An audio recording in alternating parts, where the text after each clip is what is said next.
Well, a chaotic scene, to say the least, unfolded inside that grocery store yesterday. Logan Smith was working at a Starbucks kiosk when a customer alerted him that there was an active shooter in the parking lot of the store. Logan is joining us live tonight here. Thank you so much for being with us after everything you have been through the last 36 hours. Talk a little bit about that moment again when you were told, hey, there's an active shooter here. What was that like? Yeah, for sure. I'm honored to be here. So many things happened in such a short period of time yesterday. When the customer alerted me to the shooting outside, I didn't do the smartest thing. I ran outside myself and I saw the gunman shoot down a customer who was coming into the store.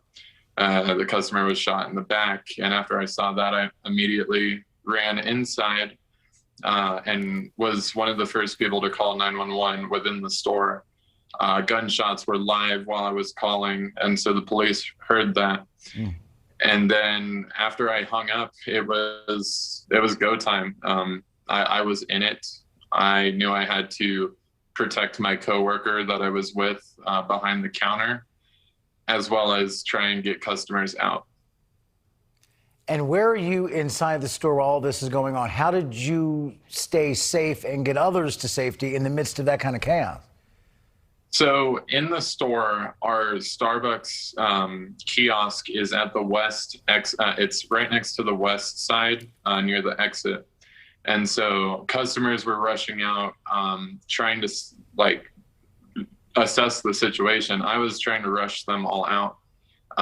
My coworker was back in the kiosk. She's a 69-year-old lady, and she's my elder, and I knew it was my responsibility to protect her life. And so I rushed her into a corner. I shoved 2 of the trash cans we have to cover her body. And then I was just like, I have to find a place for myself. I'm a big guy, I'm 6'4", so it was hard to find a place for myself, and I ended up hiding behind a trash can. How are you able to maintain that level of compassion and presence of mind with that kind of carnage happening inside that store? That's amazing. I guess all of Colorado's mass shootings, the majority of them have happened in my lifetime. I'm 20 years old, and it's been a situation in the back of my head my whole life, and to be in it, it activated in my mind, and I knew what to do, or I think I knew what to do, but I was willing to sacrifice myself if needed. Death was something I accepted already the moment the first shots were fired. Wow, that's chilling to hear that. And on top of that, you were friends with one of the folks who never made it out of that store, Denny. Tell us a little bit about him tonight. So Denny Stone, he was a brother to me. He was the little brother. He was annoying. He poked fun at me. We poked fun at each other. When literally that day I was talking with him, right before shooting happened, and even during shooting, I was with Denny.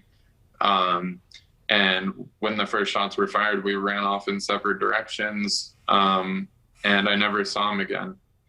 But yes, he's a brother. He was a brother to me. You seem so composed in this moment. I'm kind of just in awe of you right now. What have you even processed the gravity of what you have just lived through? Has it even sunk in what happened yesterday fully? To be honest, it's definitely falling on top of me. It's slowly building up. I haven't fully come to acceptance of any of it.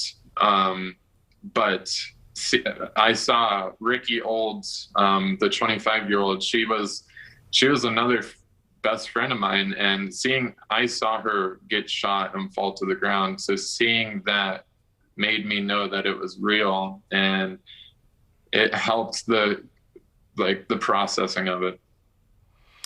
Did you get in the middle of all this a look at the suspect at all? Yes, so I saw him 2 different times. I saw him first when he entered the building. He rushed in, literally running with his gun. Shots were directed in my direction.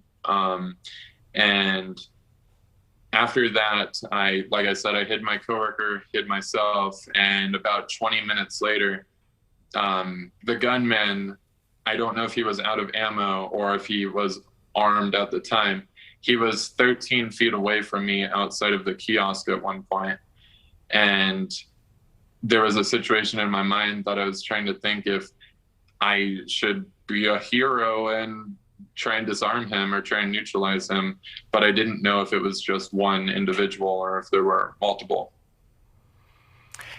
And Logan, what is your sense, as you still process this all tonight? Where do you go from here? How do you kind of keep going after something like this?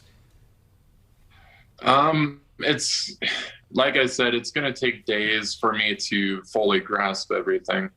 Right now, there's no word on when I will return to work. My company is going to be closed for at least 4 days. I want to remain with the company, but I believe to ensure the security and safety of employees and customers, events need to be taken and actions need to be made within management to ensure our safety before I return. Certainly, certainly. And one last thing I want to ask, just a few seconds left.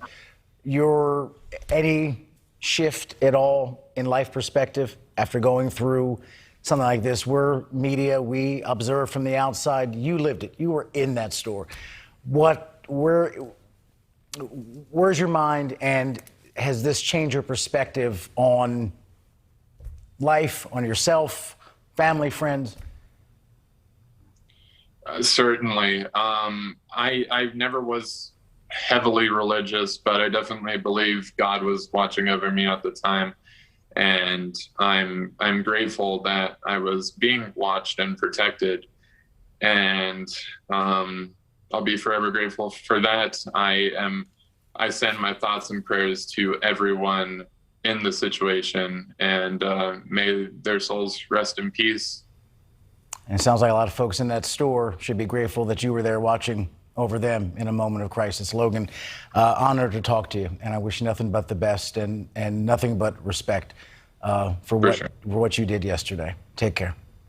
Thank you. You too. Amazing to hear the account of someone inside. No words. No words. Yeah. I mean, remarkable young man, brave, yeah, heroic, and so composed. Really? Yes, exactly. We can't even begin.